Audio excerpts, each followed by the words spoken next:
Ma tête a commencé à me faire mal, et un bouleversement inhabituel et inattendu qui trotte l'esprit de jour en jour. Ali, mon grand-père maternel, a servi en tant que simple soldat durant la période coloniale. Entravant toutes les possibilités d'occuper un poste valorisant, son illettrisme le destina d'office aux durs travaux des champs, comme c'est le cas pour la plupart des habitants du village. C'était un homme de corpulence moyenne, ni gros ni maigre. Son visage ridé était envahi par une barbe broussailleuse. Ses yeux noirs dévorateurs et son nez long et arqué lui donnent un air résolument sévère. Sa peau brune et rugueuse en dit long sur la dureté de l'environnement dans lequel il a vécu et à cause duquel il a toujours porté des vêtements traditionnels tels que les djellabas, les chapeaux en feuilles de palmier et les pantalons courts.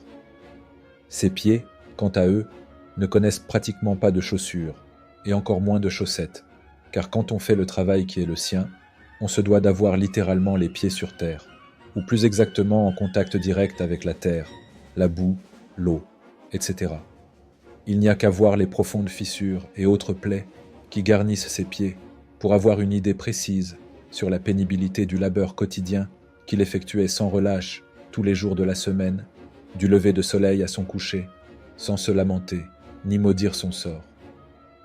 Le fait de vivre modestement, de se nourrir frugalement et de travailler durement n'a jamais alimenté son mécontentement. Tout il ne l'a jamais amené à fulminer ou à pester contre sa situation peu glorieuse.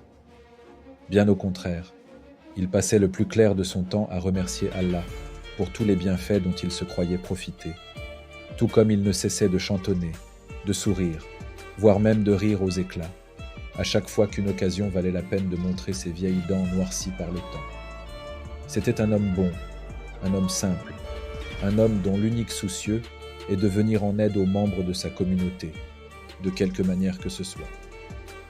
Mon grand-père, duquel j'ai hérité de nombreux traits de caractère, fut pour moi le prototype par excellence de l'aïeul, ce personnage mythique qui, depuis des millénaires, continue de bercer l'imaginaire des enfants à travers le monde et plus particulièrement au sein des sociétés traditionnelles comme celle des arabo-musulmans.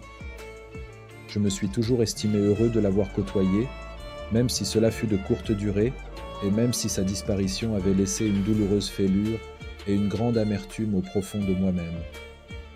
J'aurais aimé l'avoir un peu plus à mes côtés, surtout lorsque j'ai accédé à l'âge adulte et que je suis parvenu à mesurer l'atrocité des aléas de la vie.